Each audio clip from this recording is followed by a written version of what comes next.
கர்த்தராகிய இயேசு கிறிஸ்துவின் இனிதான நாமத்தினாலே இந்த நாளிலும் உயிர்த்தெழுந்த இயேசு கிறிஸ்துடைய வல்லமை, அதாவது இயேசு கிறிஸ்துவை உயிரோடு எழுப்பின வல்லமை பரிசுத்த ஆவியானவர் மூலமாக நமக்குள் இந்த நாளிலே இறங்கியிருக்கிறது. அதிலே விசேஷமாக குழந்தை பாக்கியம் இல்லாதவர்களுக்காக இந்த நாளில் ஒரு விசுவாச அறிக்கையை உங்களுக்கு சொல்லி அதுக்காக ஜெபிக்க போகிறேன்.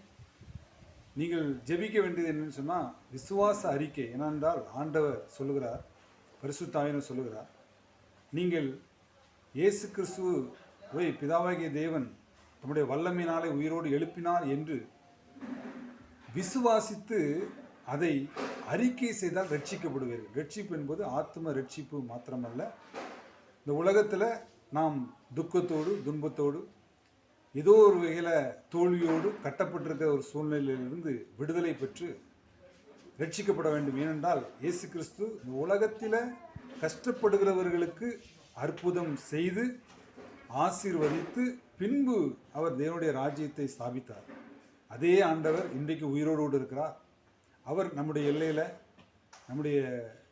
அவருடைய கிருபை இறங்கி வரும்படியாக, அவர் விசுவாசத்தினாலே நமக்குள்ளே கிரியை செய்யும்படியாக அவர் விரும்புகிறார். அந்த விசுவாசத்தை இருதயத்திலிருந்து வாயை கொண்டு அறிக்கை செய்ய வேண்டும். என்னவென்றால், இயேசு கிறிஸ்துவை உயிரோடு எழுப்பின ஜீவனுள்ள தேவனுடைய வல்லமை எனக்குள்ள இருக்கிற மலட்டுத்தனத்தை, மலட்டு கற்பத்தை அதில் ஜீவனுடையதாக மாற்ற முடியும் என்று ஒரு 100 நேரம் நம்ம விசுவாச அறிக்கை செய்து, எப்படி இயேசு கிறிஸ்துவை உயிரோடு எழுப்பின அந்த வல்லமை பரிசுத்த ஆவியானவர் மூலமாக என்னுடைய மலட்டுத்தனத்தை, மலட்டு கற்பத்தை அவர் ஜீவனுள்ளதாக உயிருள்ளதாக மாற்ற முடியும், மாற்றுகிறார் என்று விசுவாசிக்க வேண்டும். அவர் மாற்றிக்கொண்டிருக்கிறார் என்பதை விசுவாசிக்க வேண்டும், அதை அறிக்கை செய்ய வேண்டும்.